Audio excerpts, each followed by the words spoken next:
Salut c'est Zera et on se retrouve aujourd'hui du coup pour le jeu de la pile à lire pour qu'on puisse descendre tous ensemble notre pile à lire tout simplement. Je rappelle un petit peu les règles de ce petit jeu qu'on se fait entre nous tous les mois. C'est que en fait on va tirer une carte parmi un jeu. Hop, donc c'est le jeu de la pile à lire. Et du coup après on doit choisir, suivant le thème qui nous a été pris au hasard, de lire un manga de cette pile. Et après, c'est comme vous voulez. Vous pouvez lire un tome, un one shot, une série complète, une intégrale. Ça peut être du manga, de la BD, voilà. Ça peut être mélangé à tous les styles, tous les genres. Vous avez compris, vous faites bien comme vous avez envie. Le but, c'est quand même de descendre tout ce qu'on achète tous les mois. Le mois dernier, on avait tiré la carte Elf, Nain et autres peuples. Hop, ça brille avec la lumière, je ne sais pas si vous voyez bien. Et déjà mettez en commentaire ce que vous avez vu, si vous avez joué le jeu ou pas, ça peut être sympa. Et aussi, vous mettrez aussi après, quand on aura tiré l'autre carte, ce que vous prévoyez de lire. Moi, j'avais pris, pour mon cas, c'était minuscule. Hop. Minuscule, le tome 1 que la chouchoute avait, elle m'a dit que c'était très bien, que c'était de la fantaisie. Donc en fait, minuscule, ça raconte l'histoire de Akumei et Mikochi, qui sont en fait des petits êtres, sont des mini-pousses qui ont la référence comme moi, sont des petits êtres en fait. Et on va suivre en fait leur quotidien. C'est du tranche de vie, donc on va les voir travailler. Il y en a une qui est couturière et qui fabrique du savon. Il y en a une autre, elle est charpentière. Donc on va leur suivre leur quotidien, que ce soit dans leur métier, mais aussi elles préparent à manger, elles vont se promener. Voilà, on leur suit leur quotidien. Et du coup, pour moi, j'ai lu ce tome-là, que j'ai beaucoup aimé. Et puis, vu que c'est des histoires qui se suivent pas, vu que c'est plein de petites histoires toutes mimi, hop, en fait, je m'en lirai un de temps en temps, quand j'aurais bien envie, un petit peu ambiance cosy, etc. C'était très bien. J'ai beaucoup aimé ce type de manga où tu te prends pas la tête, c'est juste tout mimi, tout cosy. Les dessins sont très cool.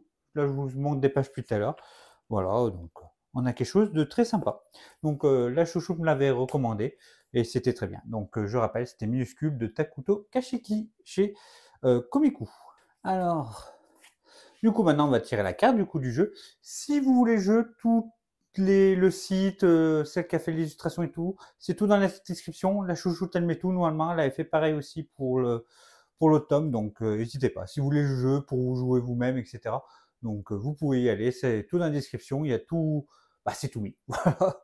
Donc allez, on va tirer la carte. Alors je vais mélanger. Hop. Allez, j'en prends une. Hop. Du coup, j'ai pris la carte diversité corporelle. Alors, diversité corporelle, qu'est-ce qu'on va bien pouvoir choisir? Donc, je vois donc il y a Sakamoto Days déjà qu'on peut choisir en shonen, en classique manga d'aventure, parce que le héros il est un peu rondouillé. Chez Akata, on a Running Girl, qui est une fille qui n'a pas les jambes et qui va faire du coup du sport, du handisport, donc qui va faire de la course malgré qu'elle ait plus de jambes. Après, on peut aller aussi un peu dans le surnaturel, vu qu'on est dans manga, vu qu'il y a beaucoup de fantasy, des choses comme ça. On peut choisir, par exemple, je pense à Berserk, qui a un œil crevé, un bras en moins, voilà. Donc diversité corporelle. Dans le manga, il y en a quand même beaucoup. C'est pas quelque chose qui est très compliqué. Il va falloir quand même que j'en trouve un à lire. Alors je dis que c'est pas trop compliqué, mais je pense aussi, par exemple, One Punch Man, parce que l'un des héros, Genos, est un cyborg, donc c'est aussi, je pense que ça marche, hein, c'est aussi diversité corporelle. Non, je suis sûr qu'on peut trouver plein de trucs comme ça, hein, qu'on peut aller dans le fantasy, etc.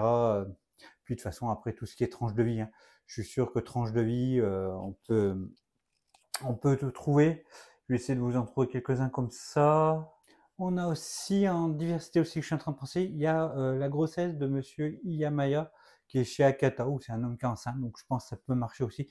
En plus, le manga est assez sympa, j'avais bien aimé. Et après, du coup, moi, je vais regarder ce que je vais prendre, et puis je vous montre le prochain titre que je vais lire ce mois-ci.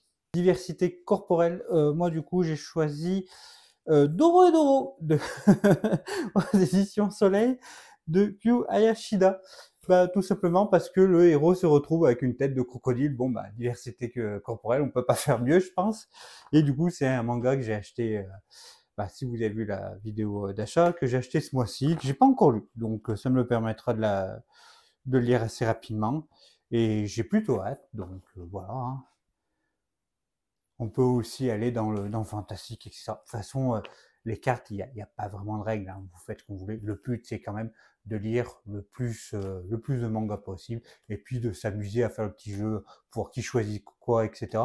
Puis c'est marrant. Bah là, c'est marrant parce que si tu tombes sur une carte comme ça, tu imagines pas que tu peux lire Doro. Bah voilà. Moi, j'ai très envie. Donc, je choisis celui-là. Et puis, du coup, n'hésitez pas à choisir, à mettre dans les commentaires si vous avez choisi aussi un manga qui vous fait envie, etc. Donc, n'hésitez surtout pas. Donc voilà. La vidéo est finie. Je suis très content parce que ces petites vidéos, elles marchent. Bah, la première a plutôt bien marché, donc je suis bien content. Je ne pensais pas. Je pensais que ça allait être un flop total, carrément. Mais donc, bien content qu'elle marche bien, qu'elle vous plaise. Donc voilà, donc on se retrouvera le mois prochain pour continuer. Et puis, on se dit déjà la semaine prochaine, bah, pour la prochaine vidéo du coup. Allez, la bise, ciao.